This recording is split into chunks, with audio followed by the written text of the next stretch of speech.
Wario World is as shallow as the character it takes after, but still fun nonetheless.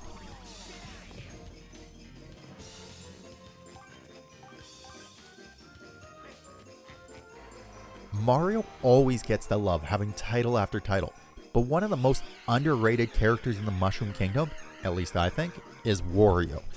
In the early 90s, Wario had his Super Wario Land games for the Game Boy, which was a very popular series, but when the jump to 3D kicked in, Wario kinda went to the wayside. Minus Mario Kart and a couple spin-off titles, he never really got his own game.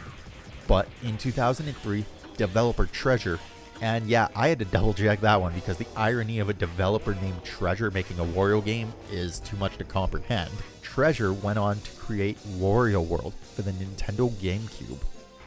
Wario, doing Wario-like things, is sitting in his fancy rich castle filled to the brim with treasure, until a black jewel he collected blows everything up, sending our fat friend out to regain his treasure and defeat the black jewel. Quick, simple, and does not get in the way of the game. If you have watched any of these videos, I've said it before, games with no real significant plot, just get the opening out of the way, call it a day. WarioWare does that, so cool, good work Team Treasure. Wario World is a beat-em-up platformer game. It's actually pretty unique. Wario has his punching moves, a body slam, spin moves, everything else a German-Italian plumber wrestler could possibly need. You have 2 levels per world, which doesn't sound like much, and frankly it isn't. But the levels are not your typical platformer levels. They are more like tiny worlds that have a number of different ways for you to go. Although it can get kind of confusing at times, it's a cool concept and style for the game to implement. In the levels, your goal is to collect as much treasure as you can get your overly white gloves on. You have 6 red jewels to find in each level, which allow you to open up the boss door at the end.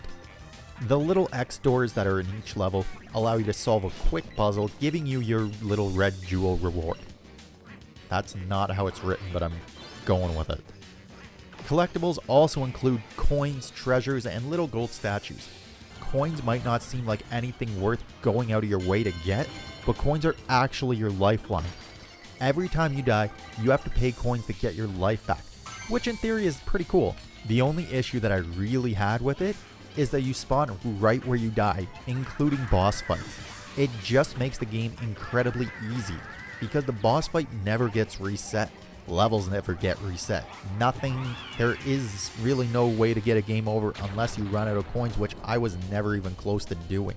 It just makes the game incredibly easy.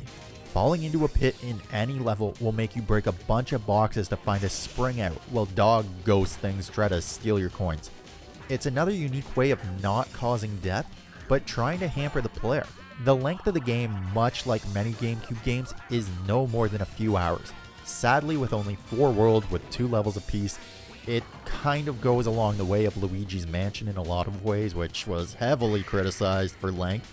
And it sucks, because the levels are actually kind of creative, and they're sort of clever.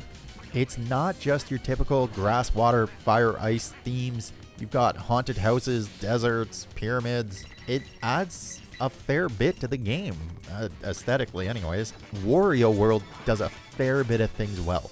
It's unique, creative, and a fun little beat 'em up. The length and the depth of the game is just not there. I would love to see Nintendo take another crack at making a Wario platform. I know there are a few party games about Wario, I haven't played any of them, so I can't tell you much about it. I think that with the last 15 years, that they could have come up with a great new Wario game that a lot of people would have liked to see. And if they haven't, then start coming up with it, Nintendo. You don't even have to pay me for that idea. As for the Wario game that we have right now, or 15 years ago, I give it my rating of Borrow. If you can find a copy of this game, it's a fun little play, but paying anything over 20 bucks for this game is probably not recommended. Amazon, I think it's going about 25. That's not the end of the world, but maybe for your collection. Who knows?